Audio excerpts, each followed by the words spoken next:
Hi hello everyone எல்லாம் எப்படி இருக்கீங்க? இன்னைக்கு நாங்கள் எங்கே வந்திருக்கோம்னு பார்த்தீங்கன்னா பெங்களூர் மகாதேவபுராவில் இருக்க ஃபியோனிக்ஸ் மலை சுற்றி பார்க்க தான். ஆக்சுவலாக இது ஒரு லாக் வீடியோ கிடையாது. நான் என்னோட ஃபேமிலி கூட பர்சனலாக டைம் ஸ்பெண்ட் பண்ண வந்த ஒரு பிளேஸ். ஸோ யாராவது ஃபியோனிக்ஸ் மலை சுற்றி பார்க்கணுன்னு இருந்துச்சுன்னா இந்த வீடியோ மூலிமா நீங்கள் தெரிஞ்சுக்கலாம். ஃபர்ஸ்ட் நாங்கள் போனது கேஎஃப்சி.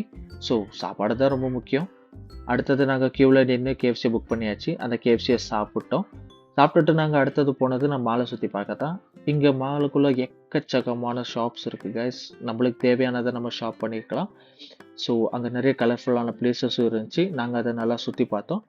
அதுக்கு அடுத்தது நம்மளோட ஸ்பெஷல் பிளேஸ், என்னோட ட்ரீம் பிளேஸ். லைக் நம்ம எல்லா டிவிலையும் ரீல்ஸ்லையும் பார்த்துருப்போம். தலைவா ஐஸ்கிரீம் வச்சு செம்மையாக வித்தை காட்டுவார். ஸோ அந்த வித்தில் நம்மளும் பார்ட்டிசிபேட் பண்ணலான்னு தான் போயிருந்தோம். கடைசி வரைக்கும் நம்மளால் ஒரு ஐஸ்கிரீமை கூட அவர் கையிலேருந்து வாங்க முடியல. கடைசியில் அண்ணன்கிட்ட நம்ம தோல்வியை ஒத்துக்கணும். அண்ணனும் சரி போனா போட்டுன்னு பண்ணிச்சு நம்ம கையில் ஐஸ்கிரீமை கொடுத்துட்டாரு. அதை நம்ம குட்டி பையனும் ஜாலியாக வாங்கி சாப்பிட ஆரம்பிச்சிட்டா. அடுத்தது நம்ம குட்டீஸுக்கெல்லாம் ஃபேவரட்டாக இருக்கிற நம்மளோட டைம் ஜோன் தான்.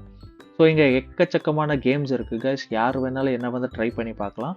ஸோ ஒரு நல்ல எக்ஸ்பீரியன்ஸ். ஏன்னா எப்போவுமே டிவி எல்லாம் பார்த்து வீட்டில் டைம் ஸ்பெண்ட் முடியாமல் போர் அடிக்குதுன்னு நினைக்கிறவங்க இந்த மாதிரி வெளியே வந்து டைம் ஸ்பெண்ட் பண்ணலாம். நல்ல ஒர்த்தான பிளேஸ்.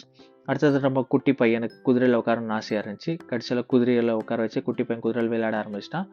அதுக்கடுத்தது நான் முன்னாடியே சொன்ன மாதிரி இங்கே வெறும் குழந்தைங்களுக்கு மட்டும் இல்லை, பெரியவங்களுக்கும் சில பல கேம்ஸ் இருக்குது. எல்லாருமே எல்லாத்தையும் ட்ரை பண்ணி பார்க்கலாம். அது ஸ்பெஷலி இந்த டேஷிங் கேம். ஸோ நானும் என்னோடய ஃப்ரெண்டு இந்த டேஷிங் கேமை ட்ரை பண்ண ஆரம்பித்தோம். செம்ம ஜாலியாக இருந்தோம். ஸோ நாங்கள் விளையாடுறத பற்றி என்னோடய வயசுக்கும் ஆசை ஆகிடுச்சு. ஸோ அவங்களுக்கும் இந்த டேஷிங் கேம் விளையாடணும்னு தோணுச்சு. அவங்க கூட நம்ம ஒரு முறை விளையாட ஆரம்பித்தோம். நாங்கள் எல்லாருமே ட்ரை பண்ணதில் செம்ம என்ஜாய். ஸோ நீங்களும் இந்த மாதிரி எல்லாம் கேம்ஸ் எல்லாம் ட்ரை பண்ண வச்சிங்கன்னா இந்த மாதிரி மால்ஸில் வந்து நீங்கள் ட்ரை பண்ணி பார்க்கலாம். இது ஒரு நல்ல எக்ஸ்பீரியன்ஸ். அடுத்தது நாங்கள் விளையாடினது தான் இந்த புல்ஸ் ஐ புல்லட் ஷூட். ஆக்சுவலி இது ஒரு வகையான ஷூட்டிங் கேம் தான். நானும் என்னோடய குழந்தையும் சேர்த்து ஷூட் பண்ண ஆரம்பிச்சிட்டோம். இங்கே வெறும் இது மட்டும் இல்லை, ஒரு வாட்டர் கன் ஷூட் கூட இருக்குது. அந்த வாட்டர் கன் ஷூட்டை என் ஒய்ஃப் என்னோட குழந்தைய ட்ரை பண்ணிட்டு இருந்தாங்க. அவங்களும் நல்லா விளையாடிருந்தாங்க. என்னோடய ஒய்ஃபும் செம்ம ஜாலி. நீங்கள் ஃபேஸாக பார்த்தாலே தெரியும். அம்மாவும் பையனும் செம்மையாக என்ஜாய் பண்ணாங்க. நீங்களும் உங்கள் ஃபேமிலியை கூட்டிட்டு வந்து இந்த மாதிரி என்ஜாய் பண்ணலாம். அடுத்தது நம்ம குட்டி பையனுக்கு குதிரையில் ஏற வச்சு சும்மா ஜங்கு சக்குன்னு குதிரையில் விளையாட ஆரம்பிச்சிட்டான்.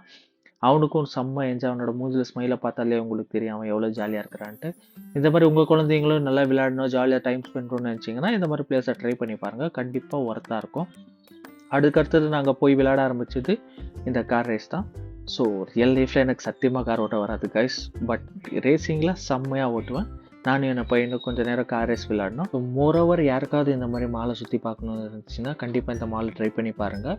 இல்லை வேறு ஏதாவது மாலை சுற்றி பார்க்குறதுக்கு நல்லா இருந்துச்சுன்னா எங்களுக்கு சஜஸ்ட் பண்ணுங்க. நாங்கள் அங்கே மாலை சுற்றி பார்த்து உங்களுக்கு எக்ஸ்பீரியன்ஸ் எப்படி இருக்குன்னு உங்களுக்கு ஷேர் பண்ணுறோம். மோரோவர் டாட்டா பாய் பாய்.